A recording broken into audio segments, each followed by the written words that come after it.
Meeting of the Economic Development Workforce Investment Committee. Want to welcome everybody this morning.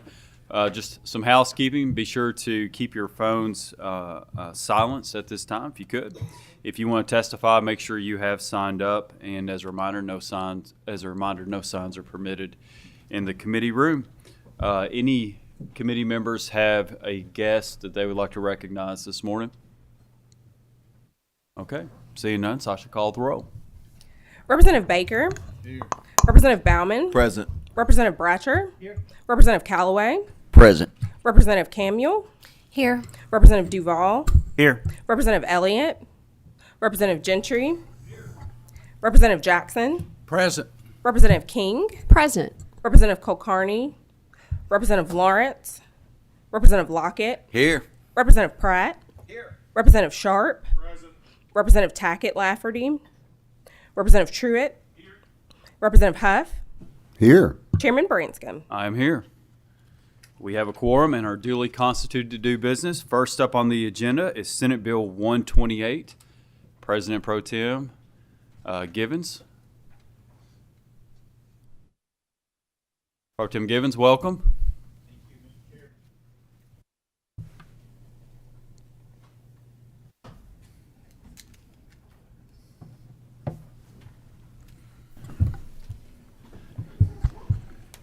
Mr. Chairman, members of the committee, thank you for the opportunity to be here. I know you've got some processes, so you guide us through. You want introductions? Sure. Yeah. If you don't care, obviously introduce yourself for the record. We know you, but your guests, if you could have them recognize themselves as well. And gentlemen, I just remind you, make sure that the green light is on with your microphone and pulled up close to you so we can hear you. But the floor is yours. Good morning, Mr. Chairman, members of the committee. I'm Jamie Link. I'm the Secretary of the Kentucky Education and Labor Cabinet. Name is Divine Karama. I'm the director of One Lexington out of the mayor's office in Lexington, Kentucky. My name is Larry Johnson. I also am with One Lexington out of the mayor's office in Lexington, Kentucky. Name's Kenneth Payne with One Lexington out of the mayor's office in Lexington, Kentucky. Very good. Welcome. Pro Tem, the floor is yours. Chair, thank you. And thanks again to each of you for your consideration of Senate Bill 128. Over the course of the interim, we've done a lot of work on the Commission on Race and Access to Opportunity on different topics, and we had a fascinating presentation from One Lexington about a challenge and an opportunity that has turned into what you see before you in legislation. One Lexington was formed to address gun violence among Lexington youth, and in so doing, they're trying to create positive, what we just discussed a moment ago, life-changing, small trajectory changes in the arc of some young person's life. And in doing so, they said, look, one of the challenges we have is 12 and 13-year-olds, we can't pay them for doing things to assist us in moving our effort forward. If we're having a 5K on Saturday morning, we ask them to come in Friday after school and help fold T-shirts and get packets ready, we can't pay them a little bit to get them to come in and do that. Wouldn't it be nice if we could? Now, that sounds like a simple idea. But because of the necessity of guardrails in that workspace around what 12 and 13-year-olds can legally do under child labor, both state and federal, it's a lot harder than you would think. So with the assistance of the Secretary and his folks, along with the passion of One Lexington, we have before you a piece of legislation that permits a 501c3 nonprofit to employ youth in the 12 and 13-year-old age range, largely for the purpose of learning life and employment skills and building work ethic at an early age. This has gone through about 4 different iterations of drafts, probably one of the harder pieces of legislation I've ever seen a drafter have to work on. Again, you'd think it would be easy, but finding and threading that needle of doing it without running off the sides of the road and hitting the guardrail have been challenging. And Motion on the bill. Thank you. We have a motion and a second. Does any member have any questions? Well, first of all, would you like to proceed further? Or No, sir. Good? Okay, good. I didn't think you would, but just wanted to make sure. Thank you. Representative Callaway. Yes, thank you for bringing this bill. As far as applying to nonprofits, is there parameters as far as to what nonprofits or types of nonprofits, or would it apply to all nonprofits? Great question, and so we were careful on that. We need that nonprofit. As you can see, they may submit an application to the department. So there's a process in place. You can't just say, I'm a nonprofit, I'm going to hire 12 and 13-year-olds. You want to expound on that any? I think Senator Givens pretty much covered it. The entity would have to file an application with the Education Labor Cabinet, our Department of Workplace Standards, in order to be qualified as a participating nonprofit entity. Representative Camuel. Hi, yes, thank you for coming today and thank you for bringing this bill. I've got one question. Actually, I have several, but I'll stick with one right now. What are the implications for workers' compensation, Social Security, Medicare, and other worker insurance programs and laws for employing 12 and 13-year-olds? If I could, I'd like to ask our general counsel to come up and address that question more directly and better than I can. Okay.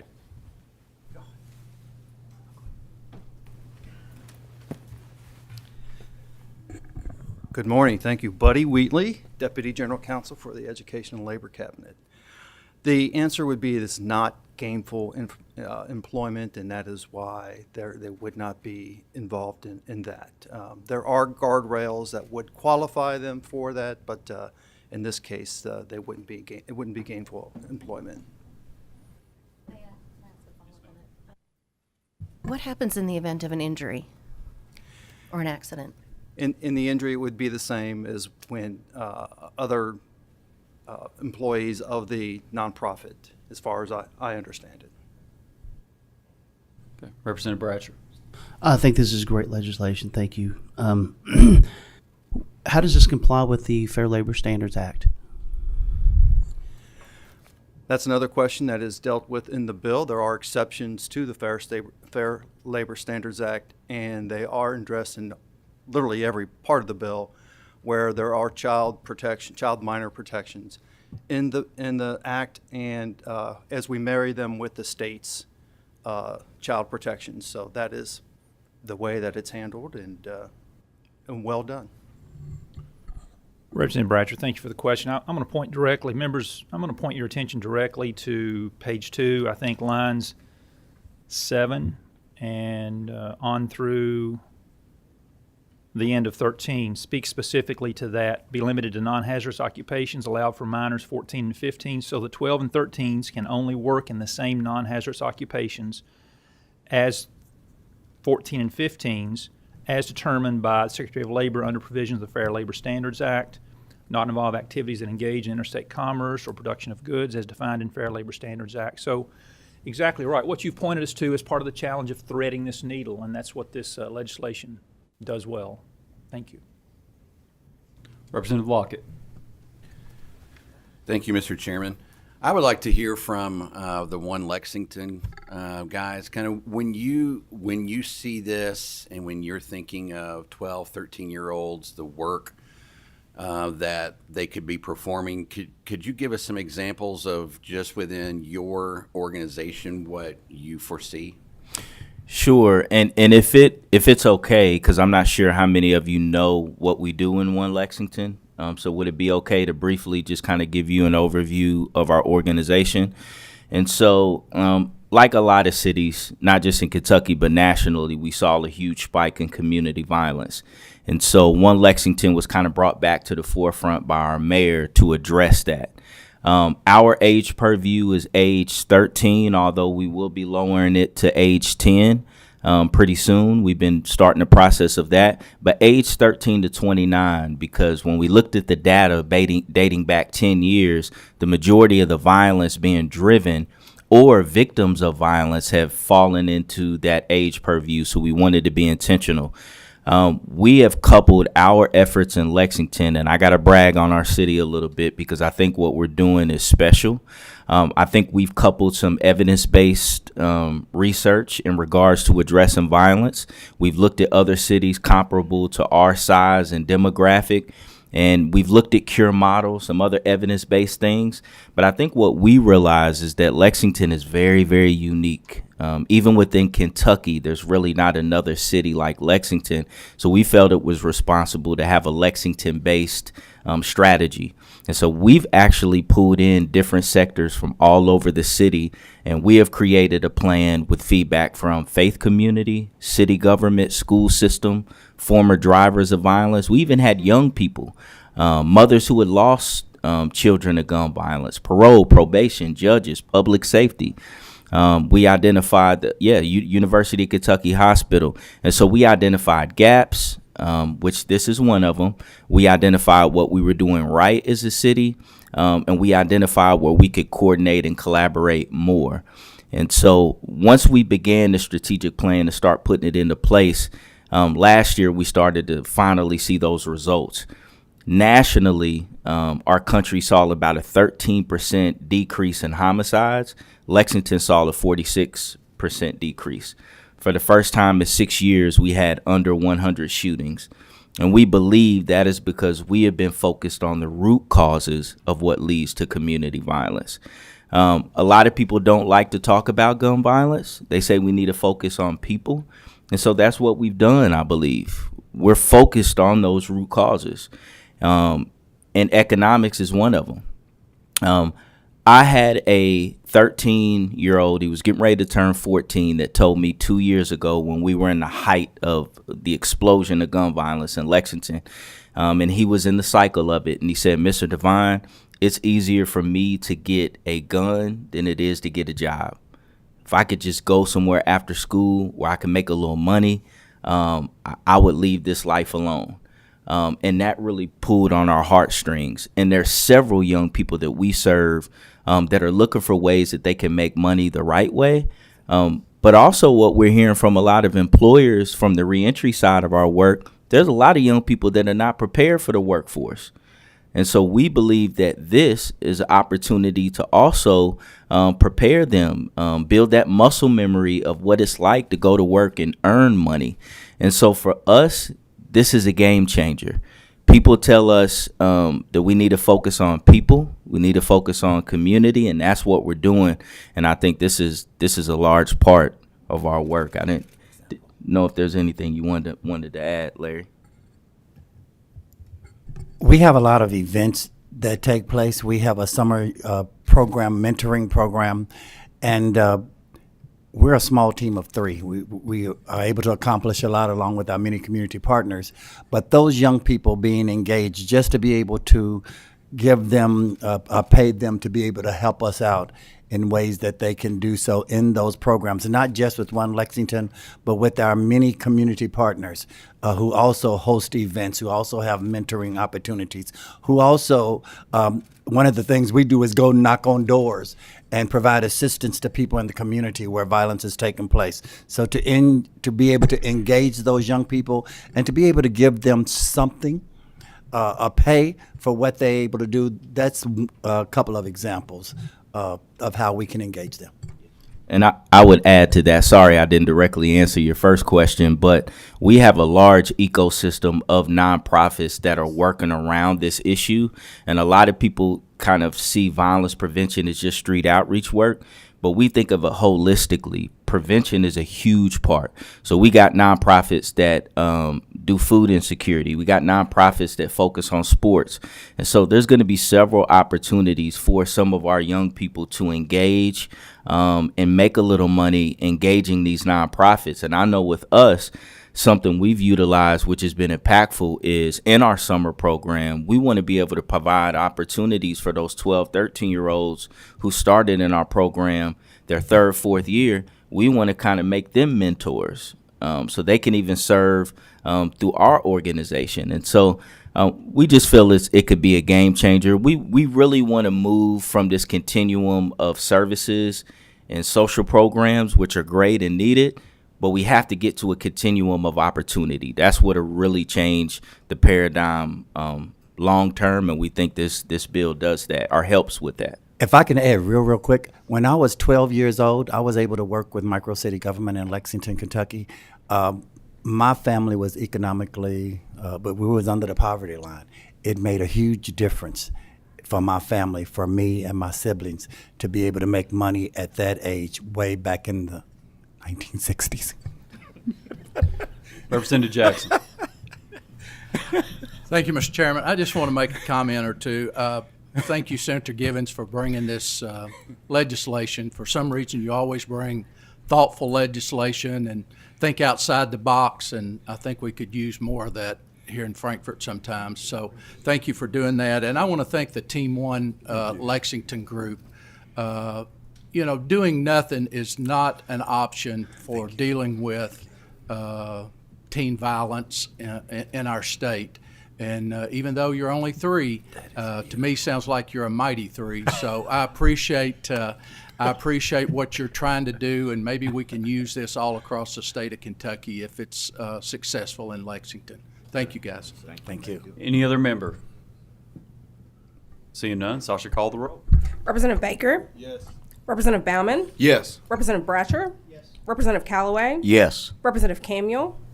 May I explain my vote? Yes, ma'am. Okay, I really do appreciate this bill, and I can tell that you all have done a lot of work on it. However, today, I'm a no. I feel like this is a slippery slope of putting young children into the workforce, like younger than what they need to be. And so I have concerns with that. I have no doubt that this is probably going to pass this committee. So, but I just, in good conscience, I can't be a yes on this one. Thank you. Thank you. Representative Duval? Yes. Representative Elliott? Aye. Representative Gentry? Explain my vote, Yes, please. sir. Guys, thank you for being here. I think this is an interesting program. I like the fact that it is being reviewed and approved by the Labor Cabinet. I've always said that work ethic is something you can't put a price on. I'm interested to see how this works out, and I'm a yes today. Thanks. Thank you. Representative Huff? Yes. Representative Jackson? Yes, ma'am. Representative King? Yes, ma'am. Representative Kulkarni? Yes, and I'd like to record my attendance, please. Representative Lawrence? Representative Lockett? Yes. Representative Pratt? Absolutely. Representative Sharp? Aye. Representative Tackett Lafferty? Explain my vote, please. Yes, ma'am. I'm going to pass right now. I'm very sorry that I missed your presentation, but on my way into Frankfurt this morning, I hit a little traffic. So being that I missed your presentation, and I do have some, I do appreciate what we're working toward here. But with 3 school-aged children at home myself, I also see some concerns about age in school. So today, right now in committee, I'll be a pass, and I'll look into it a little further. Thank you. Thank you. Representative Truitt? Yes. Chairman Branscombe? Yeah, explain my vote. Thank you all very much for being here today, and Pro Tem, thank you for the legislation. I will be a yes. Senate Bill 128 passed with favorable expression. Same shall be expressed on the House floor. Thank you all very much. Thank you. Thank you, and thank you, members of the committee, very much. Thank you all. Next up, we have Senate Bill 369. Senator Nemus.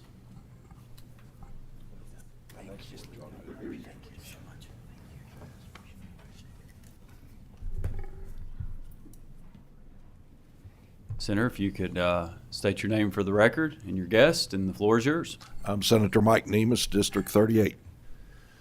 Good morning again, Mr. Chairman and members of the committee. I'm Jamie Link, Secretary of the Kentucky Education and Labor Cabinet. Thank you all. Floor is yours. Thank you, Mr. Chairman and committee members. This is pretty simple. I'll be real quick, and then if you have any questions, I'll let Secretary Link answer them. We're wanting to move the disabled people, the determination services, over from the Cabinet of Health and Family Services to the Labor Cabinet where they can best be served. That's pretty much it. We have a motion and second. Any further comments, Senator? Okay. No, thank you. Any member, any questions? Okay. Seeing none, Sasha, call the roll. Representative Baker? Yes. Representative Bauman? Yes. Representative Bratcher? Yes. Representative Callaway? Yes. Representative Camuel? Yes. Representative Duval? Yes. Representative Elliott? Representative Gentry? Yes. Representative Huff? Yes. Representative Jackson? Yes, ma'am. Representative King? Yes, ma'am. Representative Kulkarni? Yes. Representative Lawrence? Representative Lockett? Yes. Representative Pratt? Yes. Representative Sharp? Aye. Representative Tackett Lafferty? Yes. Representative Truitt. Chairman Brands. Aye. Senate Bill 369 passes with favorable expression. The same shall pass on the House floor. Senator, thank you for Thank you, the Mr. legislation. Chairman, committee. Next up, and the final item, is Senate Joint Resolution 176. Our counterpart over in the Senate, Chairman Wise. Good morning, beautiful people. Good morning. As Pat McAfee would say. State Senator Max Wise, 16th Senate District, Mr. Chairman.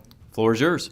Members of the committee, what you have before you is a Senate Joint Resolution 176 that would, create a Kentucky Workforce Attraction Retention Marketing Initiative. What we're looking to do here, it's no secret, not just Kentucky, but the entire United States, as we know, is facing right now a workforce shortage challenge. And specifically, as of September 2023, there's an estimated 131,000 open jobs across Kentucky, with only 85,000 actively unemployed workers. That lack of a workforce pipeline is accelerating the competition between states and cities and regions for workers, and emphasizing the need for increased marketing to workers outside of Kentucky to recruit to the Commonwealth for job opportunities. Thank you. And we have a second. Senator, any further comments? The only thing that I just want to make sure everybody has in terms of the bill, this would create a legislative task force to look at this particular issue. There is budget allocation for $250,000 in 2024 to hire a marketing consulting firm. But then in 25 and 26, we would make the request upon our authorization as a General Assembly of $7.5 million for 2 workforce marketing initiatives to do this. Okay. Representative Lockett. Thank you, Mr. Chairman. I just have a quick comment. Please. I've seen marketing from Michigan and Florida and other states that are marketing to the residents of Kentucky and other states. And so I just want to say that this is very much needed. And thank you very much for bringing it. Representative Bratcher. Yes, I think this is a very interesting resolution. I fully support it. And I think we just passed something through one of your committees that would help Kentuckians by, we've got some of the most restrictive laws when it comes to place, when it comes to technical experience, electricians being one of the most restrictive in the nation when it comes to electricians. And so maybe looking at some of those areas, we can meet the standards of what the other states are doing. So I applaud this. Thank you. Thank you, Representative. Representative King. Thank you, Mr. Chair. Thank you for being here this morning. I don't think I've seen you this session, so it's good to see you this morning. They've been hiding me over in the Senate. I'm sorry. Thank you for bringing this. I just wanted to comment that the reporting mechanism in Section 6, I really do appreciate that. Sometimes I have to dig for information of what a task force discusses and some of their recommendations. So thank you for putting that in there. Thank you, Mr. Chair. Absolutely. Thank you. Representative Gentry. Thank you, Mr. Chair.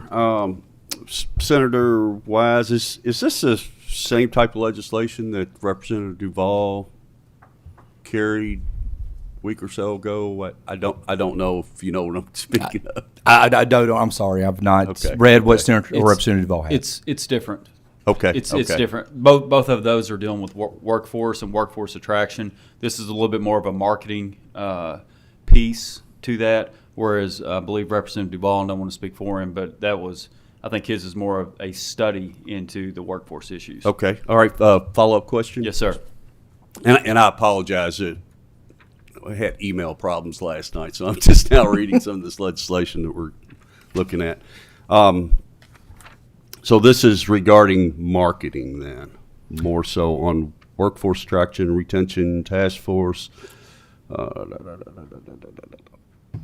Part of, if you look there on page 1 of the bill, if you go down to line 24, there would be a marketing component to this to attract and retain those skilled and talented workers of what we're looking to do. And then have it through the interim period that we would have for this to study, bringing people, talking from education, economic development, employment, all the different sectors.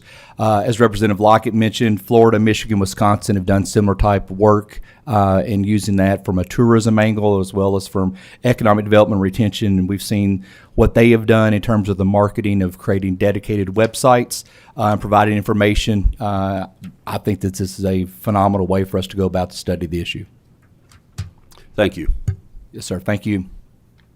Any other member? Seeing none, Sasha, call the roll. Representative Baker. Yes. Representative Bauman, Yes. Representative Bratcher, Representative Callaway, Yes. Representative Camuel, Yes. Representative Duval, Yes. Representative Elliott, Aye. Representative Gentry, Yes. Representative Huff, Yes. Representative Jackson, Yes, ma'am. Representative King, Yes, ma'am. Representative Kulkarni, Yes. Representative Lawrence, Representative Lockett, Yes. Representative Pratt, Yes.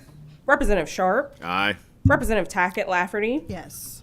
Representative Truitt, Yep. Chairman Branscombe. Aye. Senate Joint Resolution 176 passes with favorable expression. That same should pass on the House floor.